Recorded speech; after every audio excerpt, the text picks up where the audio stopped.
Hi, Daniel. We'll get started here shortly. Thanks for your patience. Oh,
Well, we'll give just a minute or two for some other folks to join in, and then we'll get started. Thanks for your patience.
Right. Thanks, everybody, for joining in this afternoon.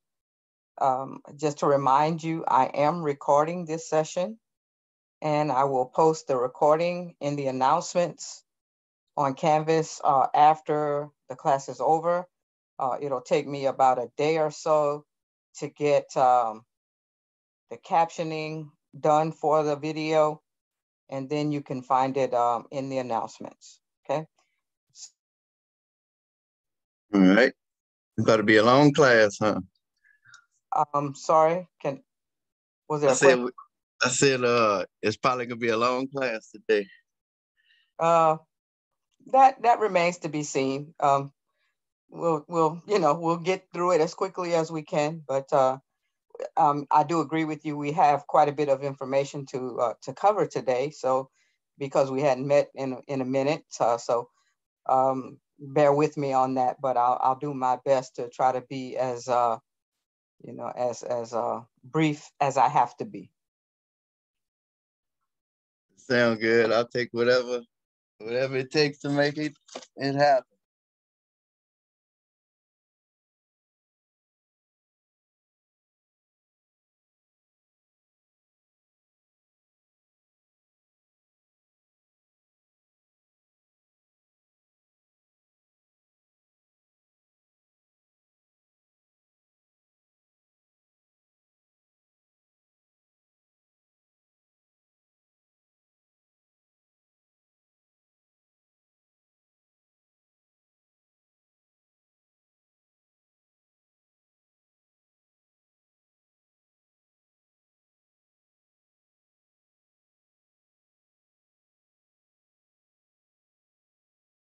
Sorry.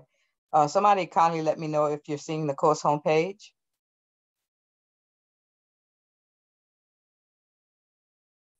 Hello? Yeah, we're seeing it.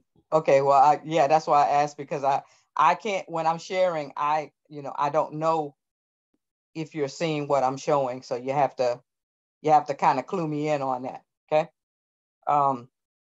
So I did post quite a few announcements over the course of the past couple of weeks. I had to update the Zoom link for the class.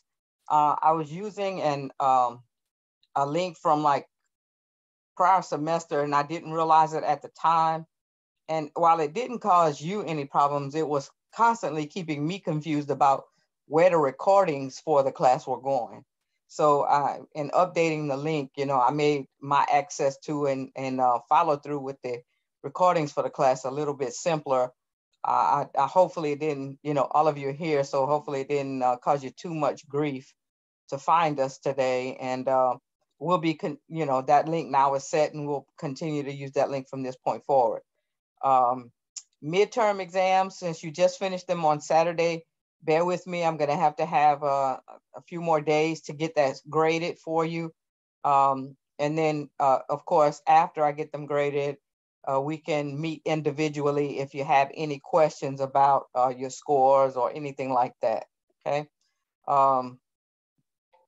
And I did, I made some updates to the schedule. Obviously, I had to, given, my snafu there a couple of weeks back when I didn't, when I kind of got off track and with the meeting time and what have you.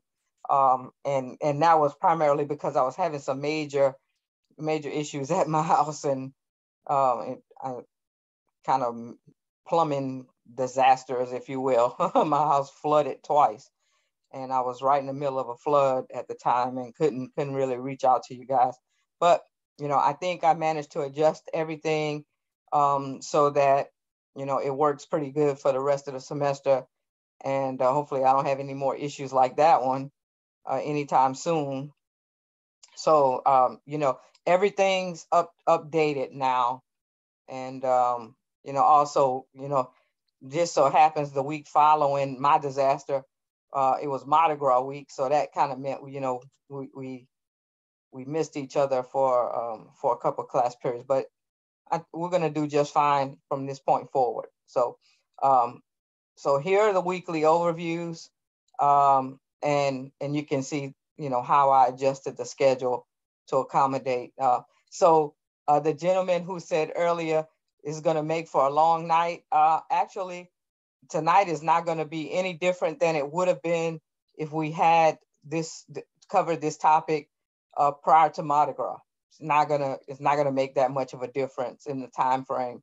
I will say that maybe next week might be a little bit longer than you're typically used to, but I can usually even do next week's material in a fairly short order. So I think we'll be okay. All right.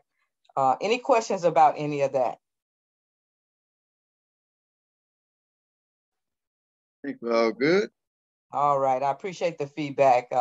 It always warms my, gives me a good feeling when students are responsive to me and letting me know that they're understanding me and contributing to the discussion. It makes, for having to be together for this extended period go by in a more pleasant fashion. So please feel free at any point. I encourage you to chime in and give me your feedback so that we can work through this material and you can get what you need to be successful. Okay. So I'm going to go ahead into tonight's weekly overview. So we're transitioning from dealing with objects that move only in one dimension to dealing with objects that move in two dimensions. So, that means that we're building and growing on the things that you've come across in the course so far, right? Because in the past, we've looked at objects that moved horizontally. If for those of you who did problem set number 3 with the simulator where you had the car on the track, That's an example of horizontal motion. And then you had the opportunity to look at free fall motion when you completed the B part of problem set number 3. There were quite a few examples there of free fall motion, which is vertical. But now we got to account for the fact that objects don't just move horizontally or vertically. In quite many instances, objects move, in a more complicated fashion, in horizontally and vertically. Okay, and so that's what we want to get a handle on tonight. How do we adequately analyze and describe quantitatively those objects that are moving in 2 dimensions at the same time? Okay, now, that might seem like, wow, that's going to be, like crazy math, right? But actually, you've already done everything that you need to be able to tackle this motion. And what we're going to do to kind of really get a feel for this 2D motion is we're going to limit our coverage to specific types of objects. The first one being a projectile. You can see that here from the objectives that I've listed. We want to be able to look at projectiles. And so we'll look at what is a projectile, how do we gauge its motion, how do we analyze its motion. We'll look at that. And then the other type of motion we want to look at is circular motion. In particular, I like to focus on orbit motion because there are some really nice examples that we can get into that have, a kind of a more current flavor when we look at orbit motion. Okay, although things have been orbiting since forever, we're going to focus on some objects that have more recently come into orbit, if you will. And then we'll just briefly kind of hint at this idea of air resistance and how it affects projectile motion. And we don't ever get into mathematically how to deal with air resistance because that's quite complicated. But what we will do is talk about, now, how do things change if we let the air resistance in, so to speak, okay? And we'll look at some really nice examples dealing with projectile and circular motion, okay? So that's where we're going tonight in terms of the objectives. Remember, that's the whole idea, is what are you supposed to be getting out of all of this, right? Of course, you have some activities on your plate, but look at despite the fact that we might not have been together for a while, even what you have to take care of this week is only a discussion, right? No problem set, because we're kind of starting fresh again, if you will. And so you got to tackle the topic that we're dealing with tonight in terms of a discussion with your classmates, where, of course, the goal is that you answer some questions about this topic, and then you respond to at least 2 of your classmates' postings. Let me just say this, that most of you have been doing a fairly decent job with the discussions, but there are some of you that are still not responding to your classmates. You're putting your answers out there, but you're not really engaging your classmates. And then there are some of you who are engaging your classmates, but you're giving very brief responses to them. Things like, I agree with your answers, or I like what you posted, or we got the same thing. And that is not the level of a discussion that you are supposed to be having with your classmates. You're supposed to really be trying to get inside of what they post, and not just say, I like what you posted, but give details, be specific. The idea here is that you're supposed to be engaging with them just as you would if you were in a face-to-face classroom, okay? If you were in a face-to-face classroom, I would break you down in 2 to 3 man person teams. And then I would, you would work together in a group to respond to these questions while sharing ideas and information with each other in a face-to-face discussion setting. Okay. And I'm trying as best as I can to replicate that here. Um, and I know the distance, the fact that it's everybody's not doing it at the same time, can be a bit challenging. But if you don't actively engage and try to go in more detail, it really does impact your understanding, because in many instances, if you really pay attention to things and really try to do a good job with this discussion, you can actually learn things from your classmates. And that's the goal here, right? To share in a way that facilitates your learning and your classmates' learning. Because I always tell people, when you have to explain something to somebody else, that's when you really have to know it, okay? Don't worry about that problem set submission instructions. I just forgot to remove it when I adjusted the schedule. So no, there isn't a problem set that's due this Saturday, okay? And then of course, to help you with this material, I've made a variety of resources available to you. Chapters 4 and 6 in the textbook deal with projectiles and circular motion, okay? So you want to read those things through before you tackle the discussion questions. And then there are some videos, 2D motion videos, and then a video that deals with gravity and orbit motion, okay? And of course, the 2-note packets that say supplemental, and I always use that word supplemental because they're my notes, right? What you get out of these other items form the basis of your notes. But, these are my notes that I'm sharing with you to help you pick up on, some of the major key ideas dealing with this material.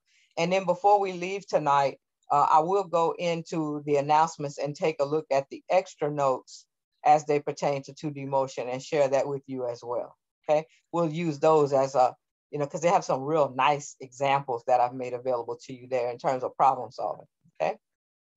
Any questions about where we're going here? Ready to get it. Good, all right. So let's take a look at these notes that deal with projectiles, okay? And I apologize, my puppy's in the background. I guess maybe you can hear her. She's drinking.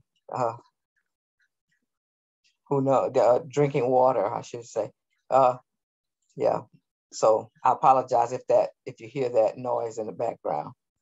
All right, let me see if I can blow this up a bit, because this screen is kind of right. There we go. That's a little better.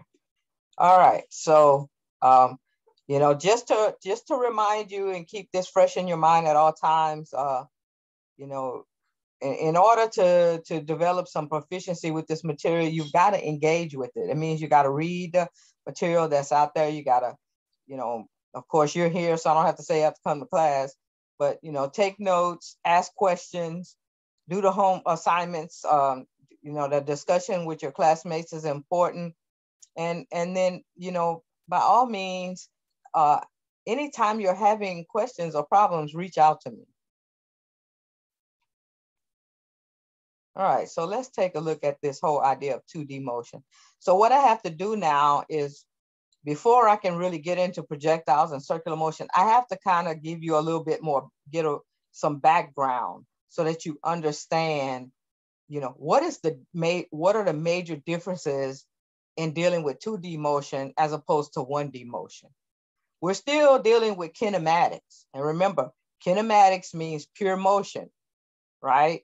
We're not focusing on the causes or the changes, in motion, but what we're looking at are these kinematic properties in a way that we're dealing with pure motion, things like position, velocity, acceleration, so on, right?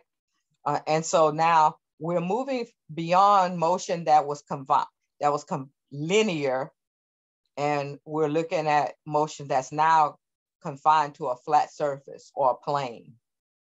In particular, we like to think of the XY plane. For those of you who've had the opportunity to do any kind of graphing or in a math class looked at the idea of a plane surface, okay?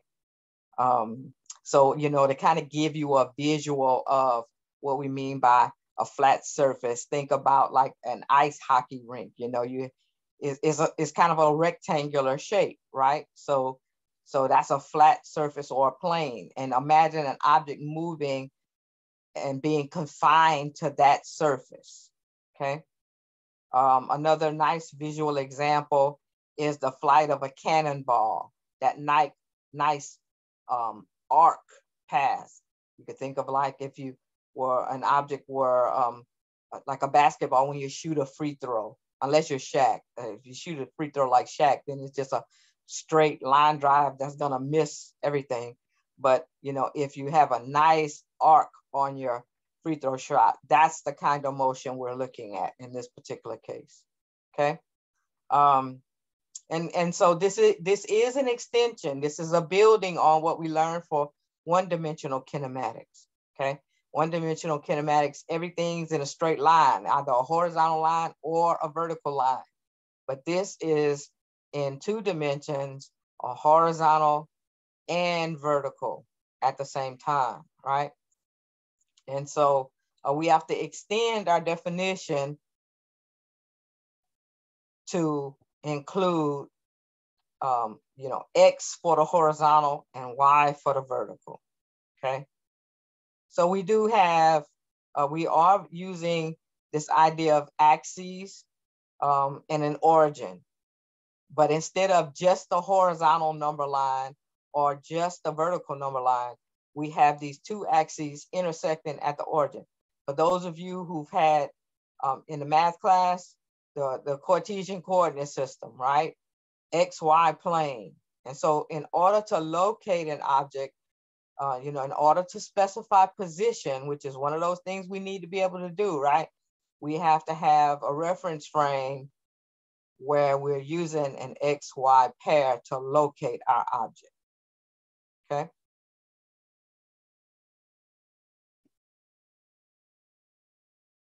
So now, what we want to be able to do here now is to kind of look at how we can get at this analysis part of this 2D motion, okay?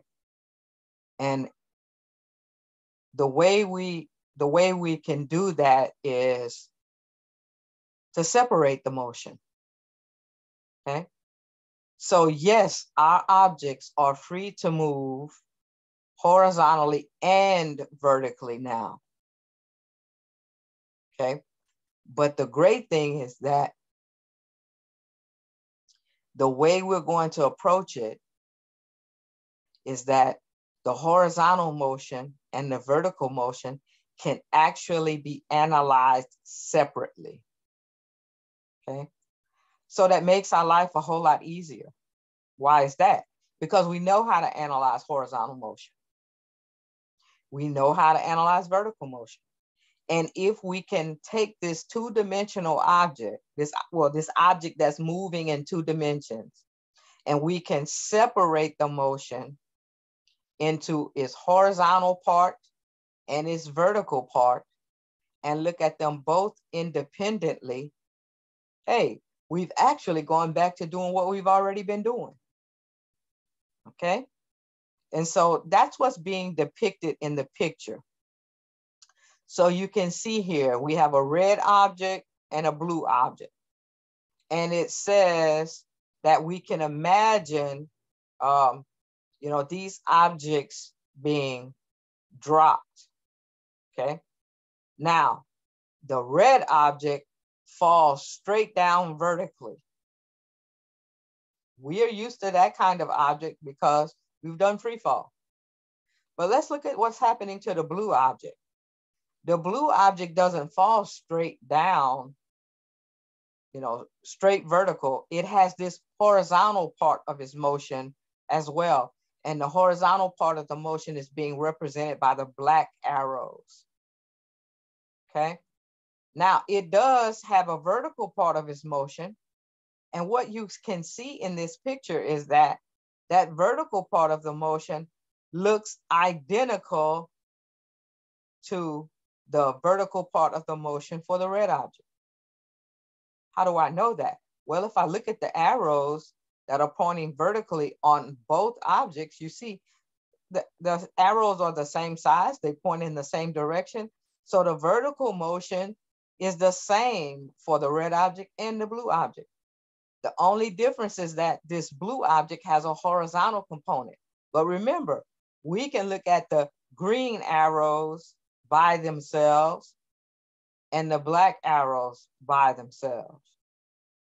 So even though the blue object has this horizontal motion going on, it can be looked at independent of the vertical motion. Okay.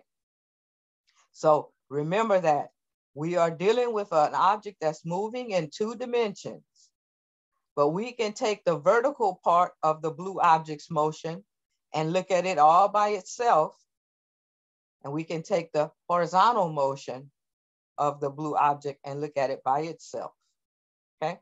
Now, the other nice thing that's being shown here in the visual, if you're paying attention to it, is that those black arrows for the blue object, they're all the same size and they all point in the same direction, meaning the horizontal velocity of this object is not changing.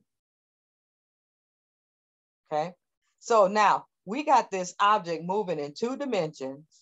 It has horizontal motion and vertical motion. That's our blue object.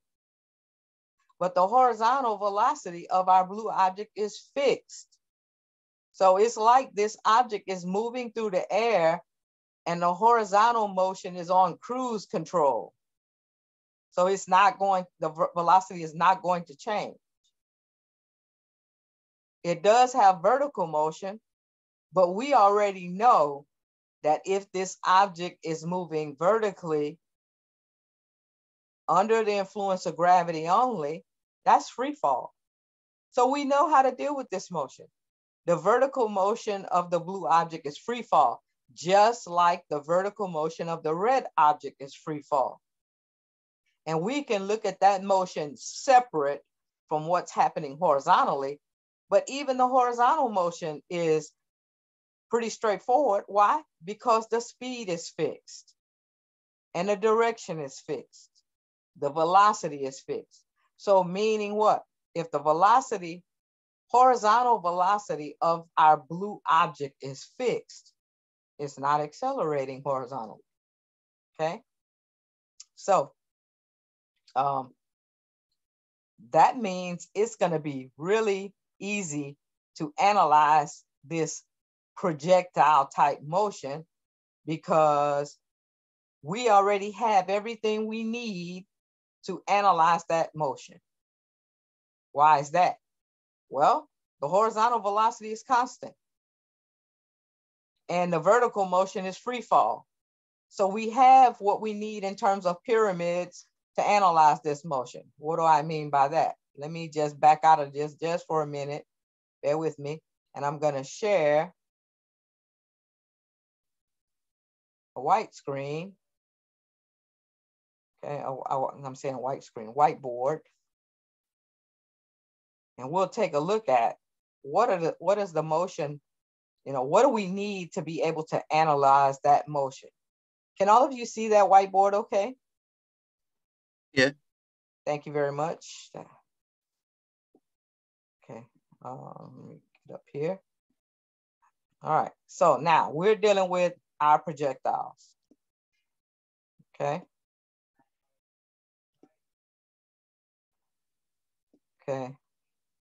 And I apologize. This, I'm still getting used to this writing on this whiteboard, virtually. Okay, so we want to do projectiles. And we need to look at, remember, because projectiles have what? They have horizontal motion. Okay.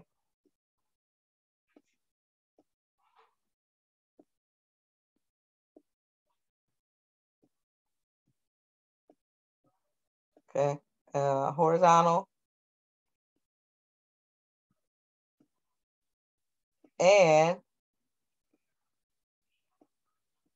vertical. See, if it was 1D motion, it would be horizontal or vertical. Okay, so now, what is it about the horizontal motion? Because remember, we look at each one of them separate. Even though it says and here, we're not trying to do both of them at the, we can split them apart. We just have to remember they're happening at the same time. So for the horizontal motion, and notice I'm using the subscript X. Why? Because this is our X motion. This is our Y motion, right? So the horizontal acceleration, because by now you know we use the symbol A for horizontal, but that is 0. And that means our velocity, let me undo that. Our horizontal velocity, is constant.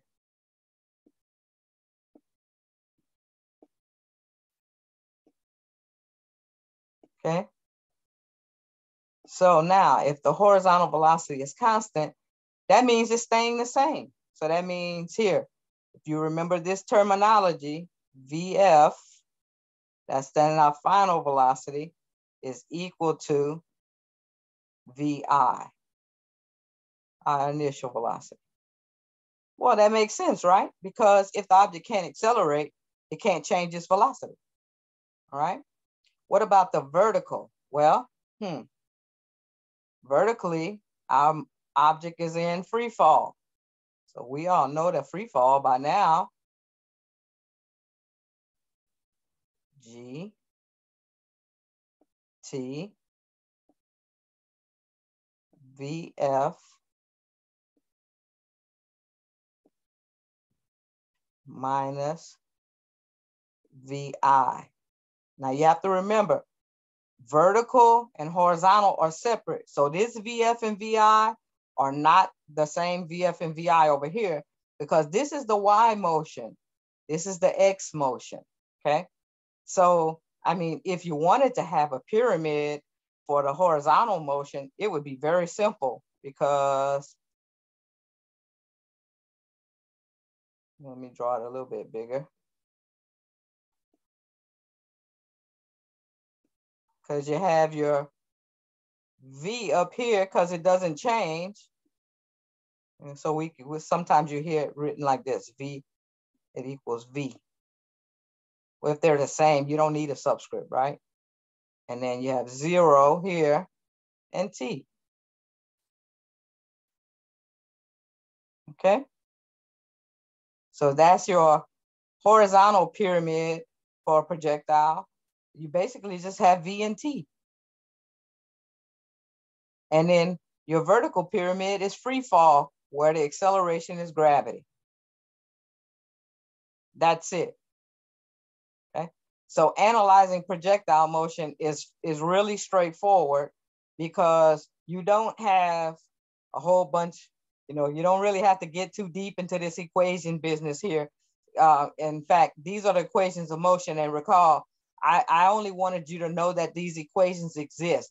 We're not readily using these equations to solve problems because I'm using the simplified pyramids that I just showed you, right?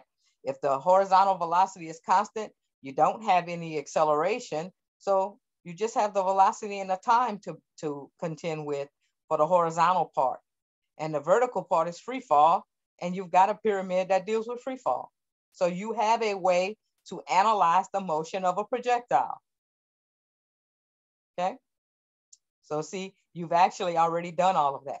You don't have to worry about the maximum height and range for the projectile as they specify it here. Like if you're following along on the slides, or if you have them printed or something, just put a big X through this one.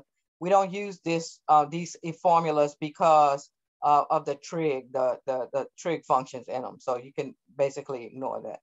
Okay. So don't worry about that last slide there. All right. So believe it or not, that is what you need to understand for a projectile. A projectile has horizontal and vertical motion at the same time. Okay, so this T right here is the same as this t. But to analyze the horizontal part of the motion by itself, we just need to remember that it doesn't accelerate horizontally. Horizontally, this thing is moving through the air in this nice curved path. Remember I said the free throw? So it's moving in the air like a free throw shot, but horizontally it's not accelerating, and vertically it's being controlled by gravity. Okay. What are your questions about projectiles?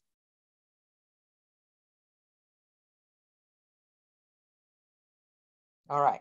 So like, I always like to give some nice visuals. Okay. So let's take a look at some visuals as it pertains to this projectile motion. So I'm going to show you some resources that I've made available for you. So under useful links, and I'm not sure how much you've been checking things out here under useful links, but see, I have a bunch of simulators here for you. So I'm going to click on that one. And those of you who are in a lab class, or who are taking an online lab, you do an experiment that deals with projectiles. So here's a simulator dealing with projectile motion. I love this because it puts some visual information to this for those people who really like to see things visually as a way of learning. Okay, so let me just kind of change up the parameters just a little bit here to kind of make my point. Okay, are all of you seeing this simulator screen? Okay. Yep. Okay, great. So these are some numbers that I put in to give a nice, you see this nice curved path. That's the kind of path that our projectile follows. Okay. And notice for this path, there's X motion here, horizontal, and Y motion, vertical. Okay. And so if I wanted to watch this projectile as it moves along, okay, you can see that, at any point it has an X value and a Y value. Okay. Okay. See, at any point it has an X position on the horizontal and a Y position on the vertical. Okay.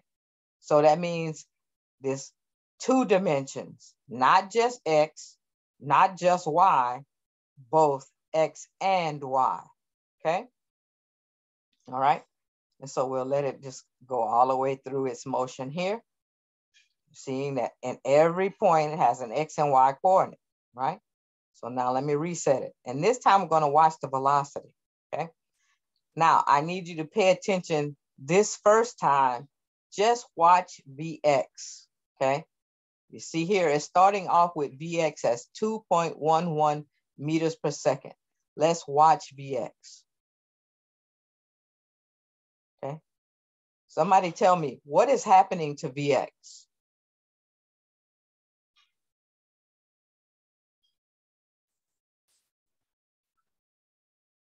Can you move it? I'll reset it and start it over again. Okay. Watch. Pay attention to Vx. What's happening to Vx? Okay, it's staying the same. It's staying the same. Somebody tell me, based on the things that we just finished talking about regarding the projectile, why is Vx staying the same?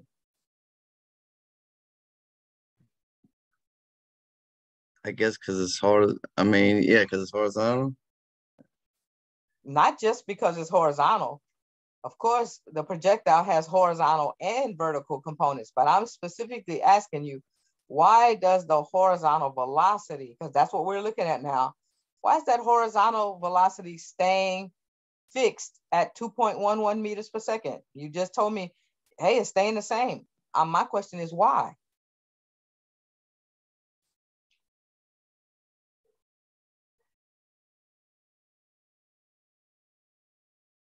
It's constant. Yes, I agree. It is constant.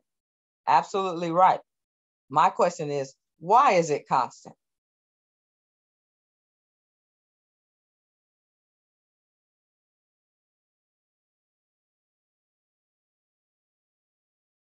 Okay, so let's go back to our whiteboard. Remember, horizontal motion, the acceleration is 0. right? So if the projectile can't accelerate, it means what? It can't speed up, can't slow down, can't change direction horizontally.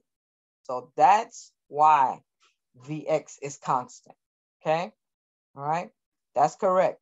The projectile does not accelerate horizontally, okay? So that means the horizontal velocity is fixed, all right? That's an important concept because, you know, to analyze projectile motion, it really means you have to know the difference between position, velocity, acceleration, those kinematic properties. You know, you really have to be comfortable with them to analyze projectile motion correctly, right? And to adequately explain what's happening to this projectile, okay? All right. So now I'm gonna, you know, we know that if I continue to let it go all the way throughout the whole motion, you see that horizontal velocity stays fixed. Now let's reset it and let's take a look at the vertical velocity. You see here, the vertical velocity is starting off at 4.53 meters per second. So let's watch it and see what's happening. What's happening to it?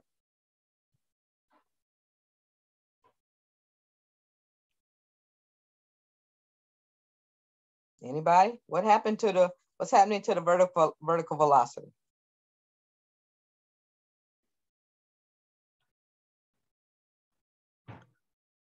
Okay. Ah, yes, Landon, that is absolutely correct.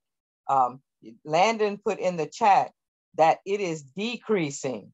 The vertical velocity is decreasing because of gravity, right? You have had this experience. You throw an object up, it slows down, gets to the tip top of its motion, and then comes back down, right? That's exactly what's happening to this projectile. But Landon correctly explained that the reason that this vertical velocity is getting smaller while this projectile is on its way up is because gravity is slowing it down, okay? So now let's see what happens there, okay? See, gets smaller and smaller and smaller, okay? And if I was good enough on the trigger, I would catch it right at the peak. Somebody tell me regarding the vertical velocity. When it gets to the tip top of its peak, what do you think the value of Vy is gonna be? 0. 0, absolutely. When the object gets to the peak of its vertical motion, meaning what? The highest that it's going to get, right? Then its vertical velocity is going to be 0. Okay? Its horizontal velocity is not going to change at all. Because remember, horizontally, the projectile cannot accelerate. So the velocity is stuck for the horizontal part. But the vertical part, since it's being controlled by gravity, when the object gets to its vertical peak, the velocity will be 0. Now, you notice that while I wasn't fast enough to catch it at the peak, it's on its way down now. What do you notice about the vertical velocity now that the projectile is on its way down? What do you notice about that vertical velocity? Is it increase from 0 or no? Yes, I agree with you. The size part of it okay, negative. Is negative. Well, what does that negative sign tell us? It's going down. It's going down. And you notice you correctly said that it looks like the number is getting bigger, right? The number part of the velocity, vertical velocity is getting bigger, but it's negative because it's pointing down. You see, all of those concepts are weaved into this motion, right? You're seeing these concepts played out right there visually for you, okay? That's why I like these simulators, because, you know, they really can give you, they can really challenge you to explain what you see based on, you know, the real concepts behind all of this, okay? So now if we resume it, notice what happens. It just keeps getting bigger and bigger in terms of its size. And when it gets to the very end of its motion, notice it started off at positive 4.53 and ended up at negative 0.453. And look, I always get a student or two that says, well, you know, when it gets to the end of this motion, its velocity is going to be 0 because it's all finished. I always tell folks, there's no physics when the object is sitting here at the origin or after it's gone splat at the end of its motion. The physics is just at the start of the motion and just before it hits the ground, just before it leaves the ground, just before it hits the ground on the way back, right? Okay. So, you know, that's why you don't see zeros here in the values, because they're looking at just, you know, when it starts this motion, just before it stops this motion. That's what the physics is, okay? What about the acceleration of this projectile? Let's take a look at that and see what we can figure out. So notice what's happening there. Stay the same. What's staying the same? Just the acceleration from the gravity. That's the only one. That's it, because gravity is the only thing. Notice there's no horizontal blue arrow here on acceleration, right? Why? Because there is no horizontal acceleration, or you could say the horizontal acceleration is 0, right? But there is vertical acceleration, and that's, in this case, is because of gravity, 9.81 meters per second squared down all the time. So you don't expect that to change at any point along the motion, because thank goodness gravity's, you know, it's holding its own, it's staying at 9.81 meters per second squared on planet Earth, right? Okay, so this is a real nice visual tool to help us understand projectile motion. And again, you can get to that right from useful links. Go into simulators, and you can open up a simulator that deals with projectile motion. And there are a lot of others if you want to, you know, tinker around and look at some different types of motion, okay? We don't have to worry about force and energy at this point. That's a little bit down the road, right? So position, velocity, acceleration. Why? Because we're looking at this from a what? Kinematics perspective, okay? All right. So let me go back into the weekly overviews. All right. And then we'll take a look at some sample problems in our extra notes here shortly. But before we do that, I want to go ahead and get into the circular motion piece of this whole thing. We can take a look.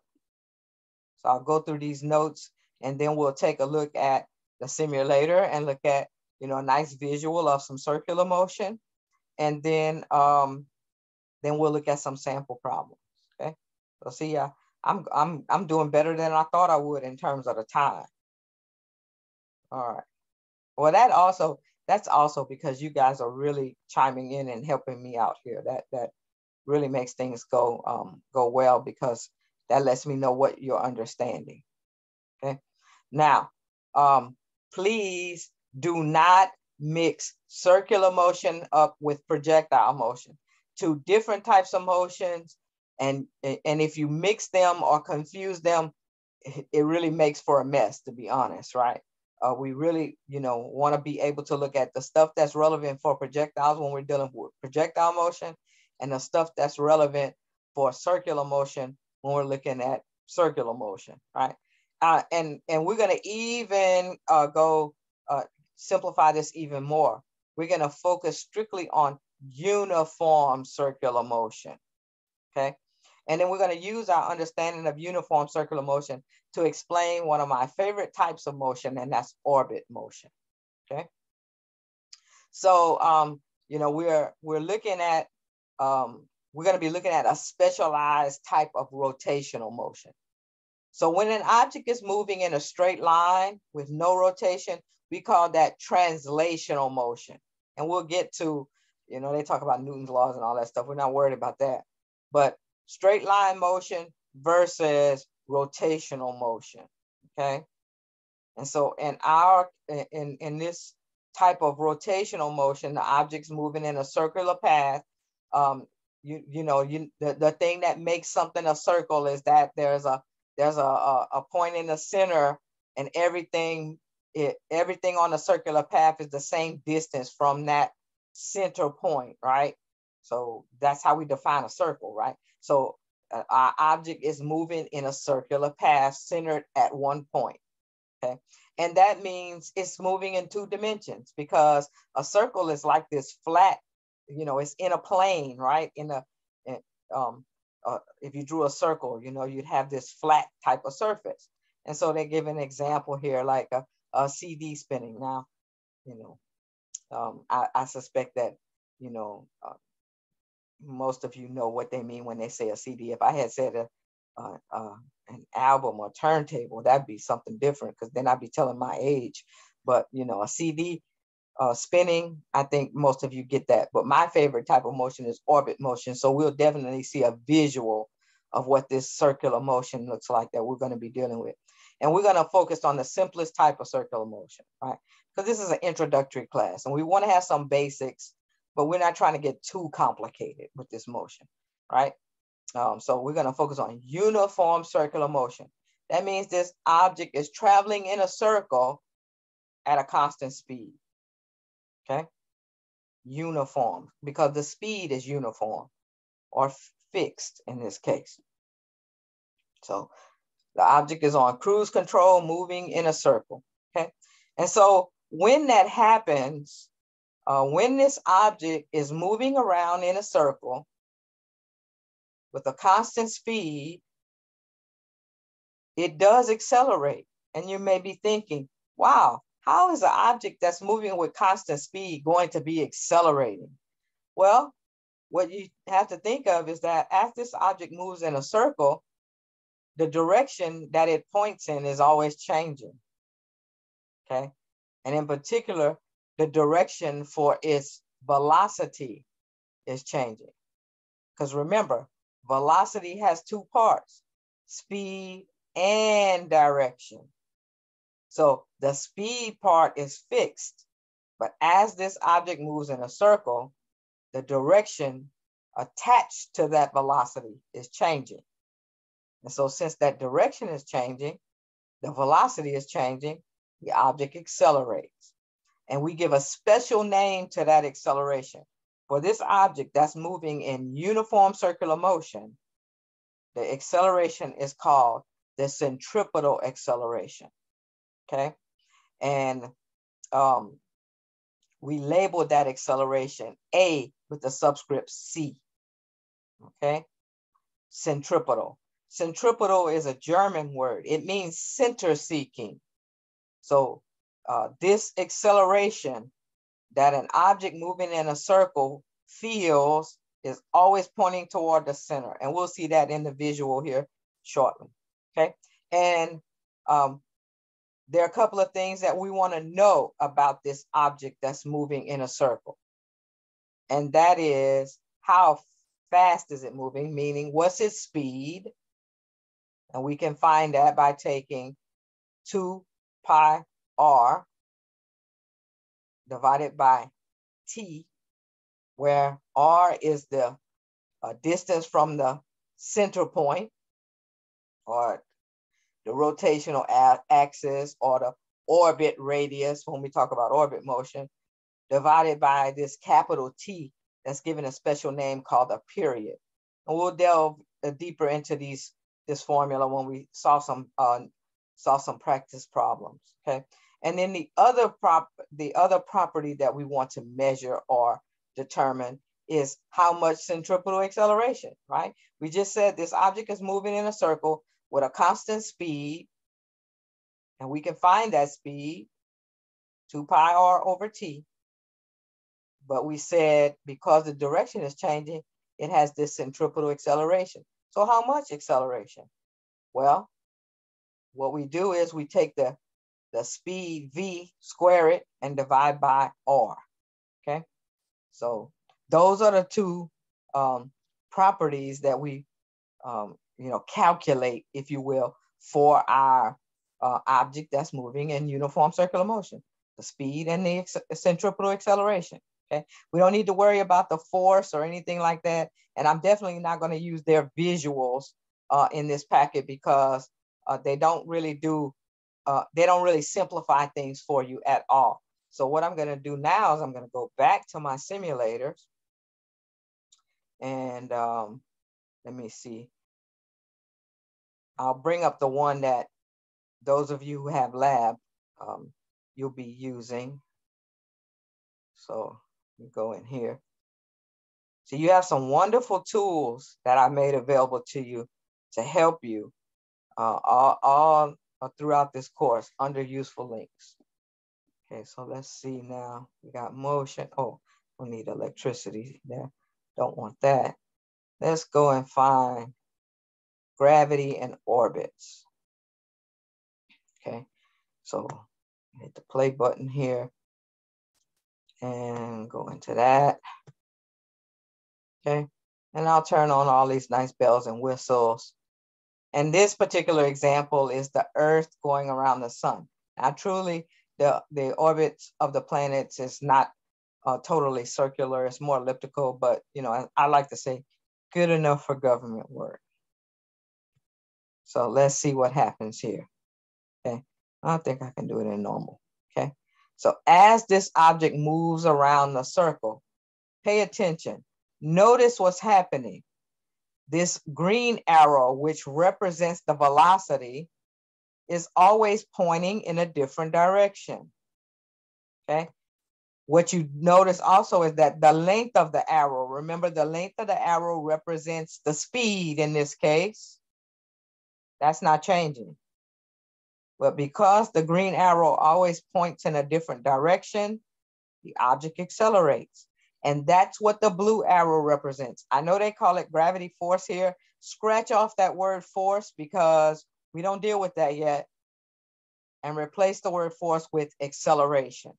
So the gravity acceleration that this Earth, planet Earth feels toward the sun. Okay. All right. So you can see that at every point on this circle, the blue arrow that's attached to Earth is always pointing inward toward the sun. That's our centripetal acceleration. And that centripetal acceleration is being produced by gravity in this case. Okay. Notice that green arrow that represents the velocity always maintains its size, always has a uniform speed, but the arrow points in a different direction, tangent to the circular path. Now that word tangent means just touching, right? So because that green arrow always points in a different direction, we get that blue centripetal acceleration. All right. So that's a really nice visual. Now I like to actually use my satellite motion because that's something that I'm very, I like it a lot. I like the idea of satellite motion, and I'll tell you why. Because this satellite, for example, kind of models the International Space Station. And it is a satellite that's about, I'll say on average, about 100 miles out from the surface of the Earth. Okay. And there are people living on it. And so those people are out there living on that satellite, doing all kinds of research to help us understand what are the effects of moving off planet Earth, not just on humans, but on all types of different plants and animals and materials. Why? Because if we're ever going to become an interplanetary species, we've got to figure out how to survive outside or off of planet Earth. And so this represents a great step in that direction. Okay. But you can see, even though this is a satellite orbiting the Earth, there's still that green arrow representing the tangential velocity that has a constant speed, a uniform speed, pointing always in a different direction, creating what? This centripetal acceleration toward the center of the circular path, in this case, the center of the Earth, okay? So that's a very nice visual to help understand circular motion. And in fact, we're gonna come back to this idea of satellite motion when we look at our numerical examples, okay? So any questions about that? No, I always like to do this. I always like to say, what if I turn gravity off? What happens? Okay. So, oh yeah, I wasn't showing it there. There we go. There's my off button. Woo, bad day for a satellite, right? Okay. Somebody finds the gravity switch. Let's say we go back to Earth orbiting. See? So we can see all those nice features. Earth orbiting the sun, doing its thing. Somebody comes along and turns gravity off, we're gonna have a bad day on planet Earth, okay? Because we're gonna go flying off at a tangent in a straight line, okay? So that's what happens to an object that's in circular orbit, a circuit that's exhibiting uniform circular motion. If you, if it breaks free of that circular path, because in this particular case, because gravity got turned off. But imagine if you are twirling an object around in a circle, an object attached to a string, and you are twirling it in a circle and the string broke. What would happen? It'd fly off in a straight line at a tangent to the circular path, okay? The other interesting question that we can delve into is, well, if the Earth is being accelerated toward the sun, the sun's pretty big, right? Can exert a tremendous amount of gravity, because not only is it holding the Earth in its orbit, it's holding all of the planets out there in the orbit. So pretty powerful amount of gravity. Think about Jupiter and all those huge planets out there that the sun is managing to hold in orbit with this gravity, the gravitational force that it exerts. The question then is, well, why doesn't tiny little Earth go spiraling into the sun, right? Well, you can look at this from two perspectives, right? So the blue arrow, the acceleration that the Earth feels toward the sun, doesn't win. We don't go crashing and burning into the sun because of this huge here tangential velocity, this huge speed, this huge, you can think of this is like the Earth's motor, right? And it has a huge velocity, and that huge velocity keeps us on this circular orbit and doesn't allow this centripetal acceleration to cause us to crash and burn into the sun. The other nice question, the other way you can look at this is, well, in order, if you want to think about it from the perspective of, well, because of this huge tangential velocity, this centripetal acceleration is created from this huge tangential velocity. This centripetal acceleration is created. Or you can think about it from the perspective of, in order to balance, and I use that term loosely, to balance this centripetal acceleration, we need a huge tangential velocity, right? So, if somebody cuts the Earth's motor off and this green, this tangential velocity goes away, then we will spiral into the sun, right? As long as the Earth's motor keeps going and we maintain this tangential velocity, we're good, okay? All right, so what I want to do now, well, let me just ask, are there any questions? Not yet.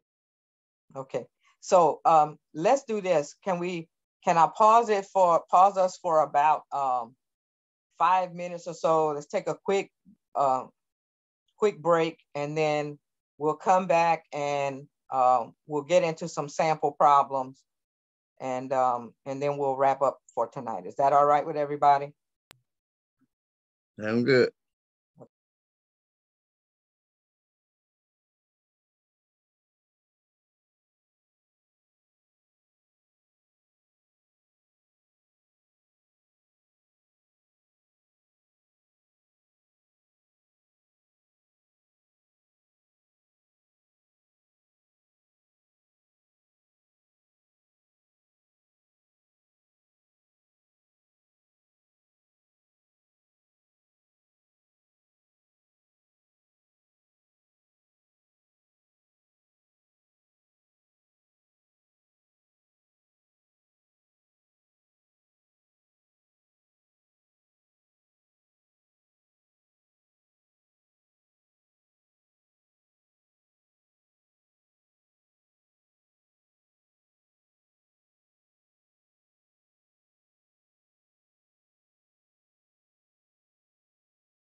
Oh my goodness, I do apologize.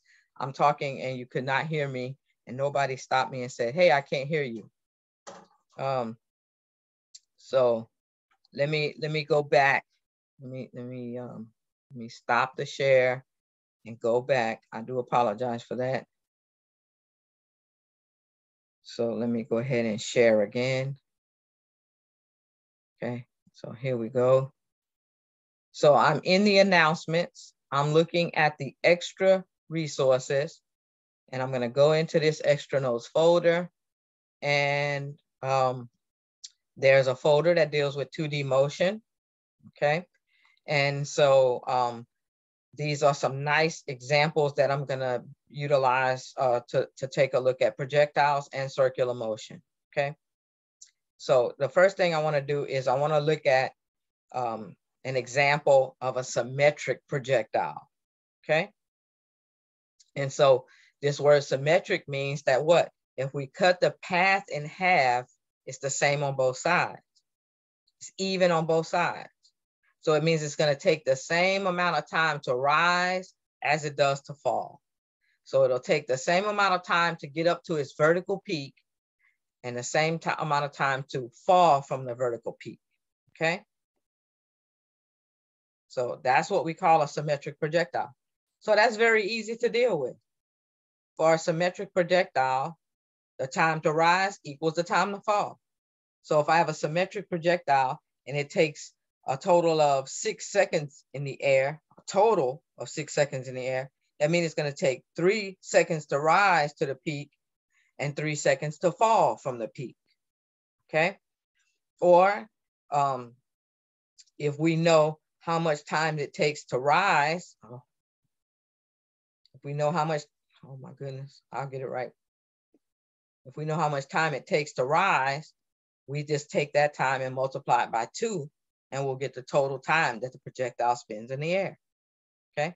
So a symmetric projectile is very easy to deal with, okay? We just cut the total time in half, or we double the time to rise to get the total time, okay? And so, you know, for our symmetric projectile, don't worry about these formulas up here. The only formula that you have to be worried about for our symmetric projectile is what we call the range formula, the horizontal distance or the range, okay? We're not worried about those trig-based formulas that we saw earlier. I'm not worried about those.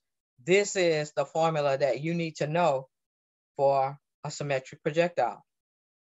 The horizontal range is the horizontal velocity, which remember for a projectile is what? It's fixed. You told me projectile can't accelerate, so horizontally, so the horizontal velocity is fixed. If we multiply that horizontal velocity times the total time, we get the total horizontal distance or the range of our projectile, okay? So that's a straightforward formula to use, okay? If I told you that a symmetric projectile had a horizontal velocity of 4 meters per second and it spent a total time of 6 seconds in the air, 4 times 6 is 24. 24 meters is what that projectile is going to cover horizontally, okay? So that's simple enough to utilize.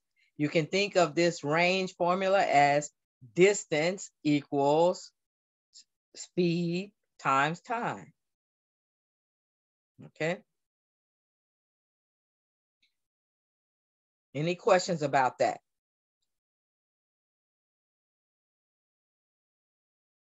No. Okay. All right, let's look at another type of projectile.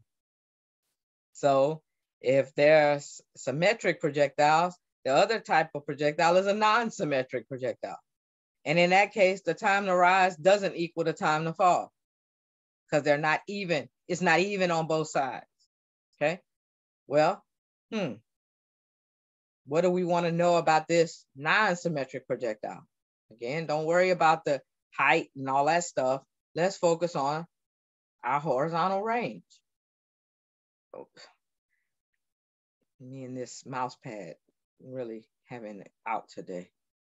All right, so there we go. What do you notice immediately about this formula? Well, it's the same, right? It looks the same as the one we just saw. So the range is the same no matter whether our projectile is symmetric or non-symmetric. Why? Because the horizontal velocity of a projectile is fixed. It doesn't matter whether it's symmetric or non-symmetric, okay? The horizontal velocity stays constant. And so if we multiply that horizontal velocity times the time the projectile spins in the air, whether it's symmetrical or not, that's how you get the horizontal range, okay? So for a projectile, there's really only one formula that you need to know, and that is the range formula. The other thing you need to know is that the projectile has 0 for its horizontal acceleration and 9.8 meters per second squared for its vertical acceleration, okay? If it's symmetric, cut the time in half, okay? And that's about it. So it's not a whole lot in terms of problem solving that you would have to do for projectiles. That range formula, and then the rest of it is, do you understand conceptually, you know, how we analyze the motion of a projectile? All right. What about our circular motion? Okay. I like this. I have a nice visual here. Well, I say nice visual. Actually, it's pretty nice for me because I actually got the full board when I took this picture. I'm the world's worst, like taking pictures with a cell phone camera.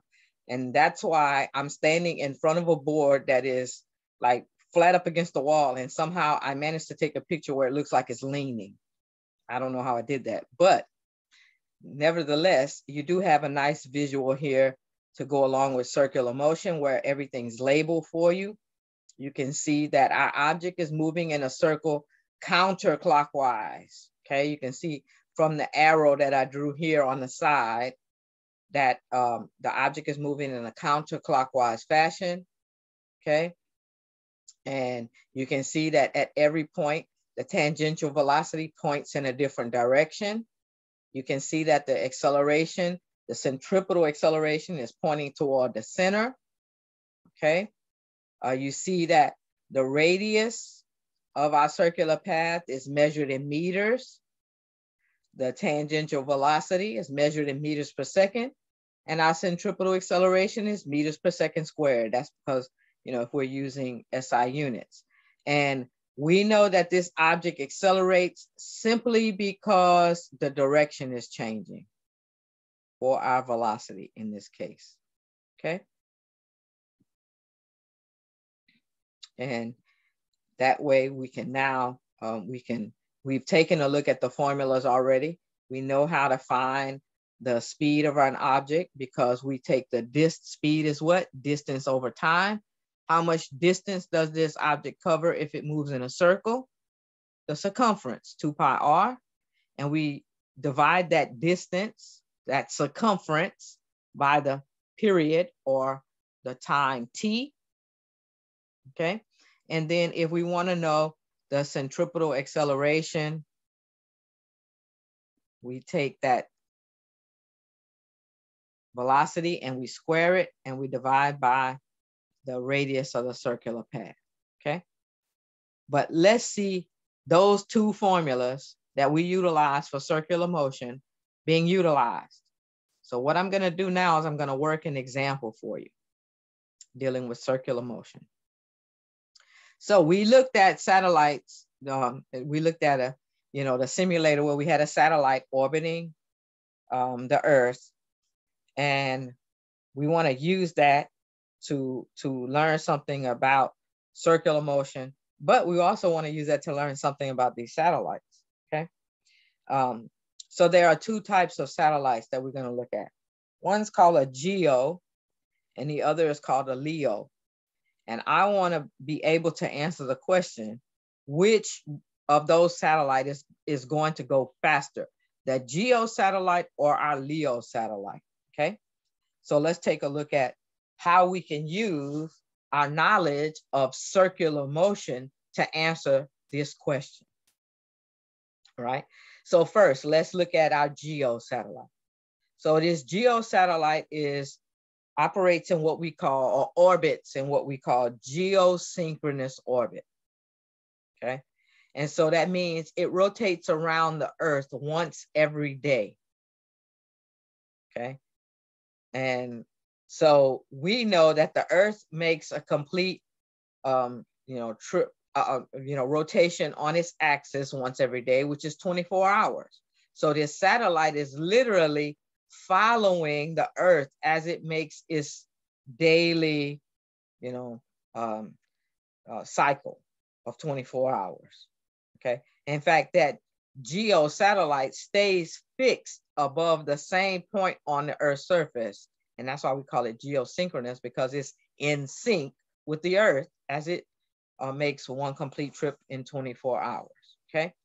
And so the next thing we need to know about this GEO satellite is that how far out is it from the Earth, okay? So from the Earth's surface, the satellite is approximately 22,000 miles. Okay, so if, you know, we then have to say, but that's from the surface of the Earth. How far from the center of the Earth? Because that's the center of our circular path. That's our orbit radius. Okay, that's about 26,000 miles. Because the radius of the Earth is about 4,000 miles. And I'm approximating here, you know, to keep them, you know, make the math a little bit easier, right? Because I mean, you know, I can figure out using this approximation to get a pretty good idea of which one's going faster. Okay. All right. So this geosynchronous satellite, this satellite that's out there in geosynchronous orbit, makes a trip around the Earth once every 24 hours. And it's about 26,000 miles out from the center of the Earth. These are like your communication satellites or spy satellites, if you want to call them that. Okay. And so we can use that period T and that orbit radius R to figure out the speed and the amount of acceleration. Oh, come on. All right. So now, so we know the period T and the radius R. Speed is simply distance divided by time. In this case, the distance is the circumference, 2 pi r, and the time is the period T.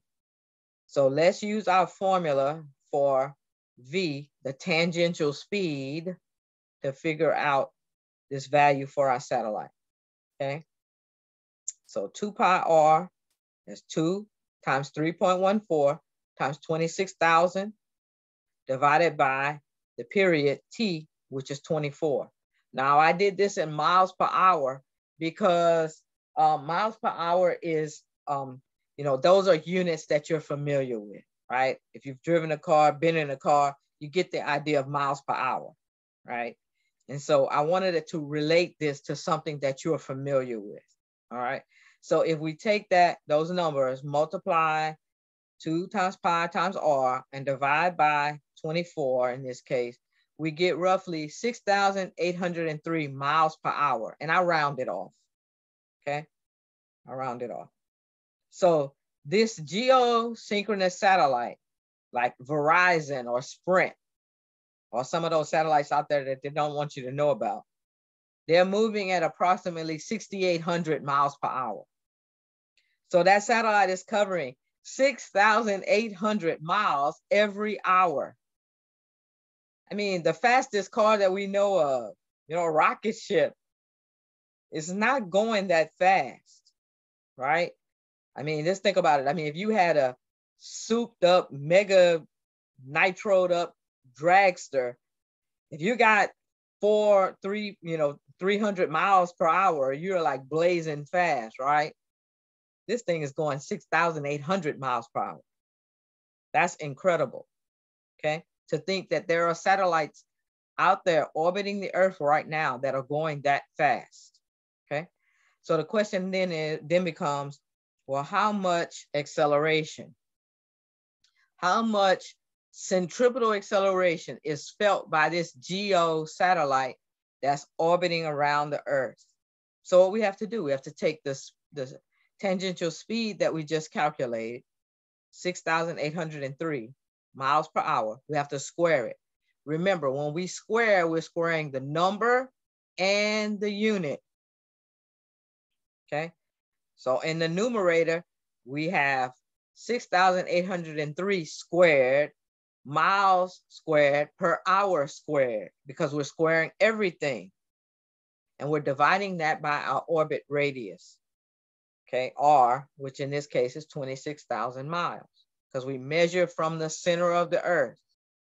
So when we do that math, we get 1,780 miles per hour squared.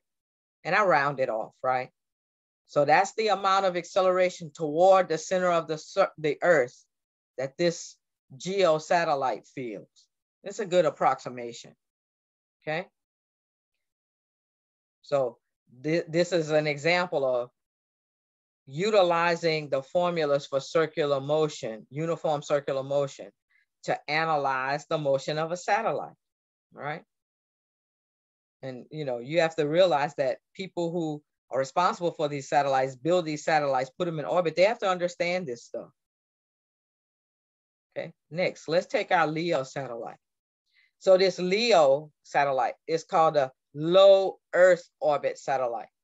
And it makes a complete trip around the Earth once every 90 minutes or 1.5 hours, right? An hour and a half, huh? And so it has a period of 1.5 hours. And the satellites that are in low Earth orbit are approximately a distance of 100 miles above the Earth's surface, or about 4,060 miles from the center of the Earth, okay? So this LEO satellite, that's like your International Space Station, a satellite that I mentioned that humans are living on out there for extended periods of time, right? And so the question then is, for this LEO satellite, how fast is it going? What's its tangential speed? And how much centripetal acceleration, okay? So we know the period T, 1.5 hours, and we know the orbit radius, the distance from the center of the Earth, in this case, 4,060 miles approximately, okay? And so we put that into our formula. Remember, speed is distance divided by time. So the distance that it covers, remember the distance that it covers is how far does it go if it makes one trip around? That's the circumference, 2 pi r. And then we divide that by the time, the period T. Speed, distance over time, circumference divided by period. Okay, so 2 pi r divided by 1.5 in this case. 2 times 3.14 times 4,060 divided by the time, 1.5 hours. And so we're finding our speed in miles per hour. That turns out to be 16,998 miles per hour, and I rounded. So I guess I could have rounded it off to 17,000 miles per hour, right? So this is clearly our winner. So the International Space Station, this satellite that's currently orbiting the Earth, that human beings are, you know, staying on for extended periods of time, is whizzing around the Earth at 17,000 miles every hour. That's an incredible speed, okay? And so it's clearly our winner. Clearly this LEO, this low Earth orbit satellite, is going much, much faster than our GEO. So the question then is, how much centripetal acceleration is this satellite feeling? How much is it being accelerated toward the center of the Earth, right? So we take that speed, 16,998 miles per hour, we square it. Remember, square the unit and the number, okay? Everything gets squared. So we then divide that by 4,060 miles, okay? And so when we do that math, we get 71,166 miles per hour squared. Remember, the miles in the numerator get squared. When we divide that by miles in the denominator, one of the miles cancels out, right? So that's why we have miles per hour squared, okay? Just like if we're doing SI units, it's meters per second squared. This case is miles per hour squared. And look at the size of that centripetal acceleration, 71,166 miles per hour squared. So you can think of this two ways. In order to keep the International Space Station from crashing into the Earth, it has to have a large speed, a large tangential or forward speed, right? The other thing you can the other way you can think of it is, because it's moving so fast, it generates a very large acceleration, okay? So there you see another example of using our circular motion formulas to help analyze the motion of satellites to determine their speed and centripetal acceleration, okay? So I'll pause here and say, what are your questions at this point? Let me just stop the share, and feel free to unmute and ask any questions that you might have.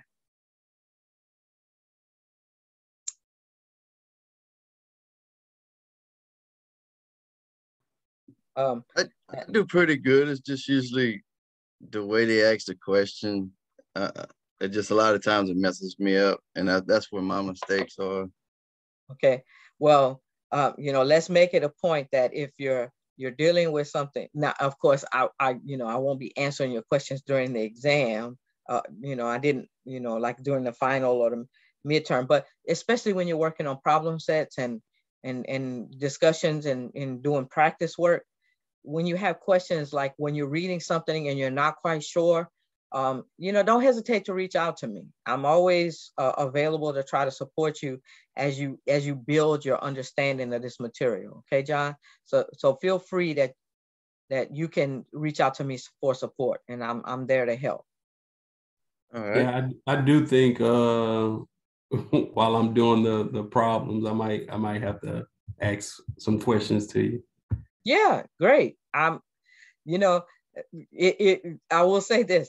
When students don't reach out to me, that's when I get really worried, because it tells me that either they're just like really not focusing on this stuff, because truthfully, there's no way you can get from point A of this semester all the way to point Z in this semester and not have some questions come up, right? And that's what I'm here for. Students say, oh yeah, I'll just go back and look at the notes. I'll figure it out. Probably you won't if you don't ask for help. Okay, so feel confident, Bernard, that I'm here to be of support to you. Reach out to me whenever you have questions. And the same goes for you, Landon. I really appreciate the three of you hanging in with me tonight. I know, that it's been a minute, and these nights can get really long. And it took me a minute to get through everything tonight, but I really do appreciate you hanging in there with me and being responsive and contributing to our coverage of the material. And I'm definitely available to support you with with trying to get through this material. So reach out to me. Okay. All right. So with that, I'm going to stop our recording. Again, it'll be available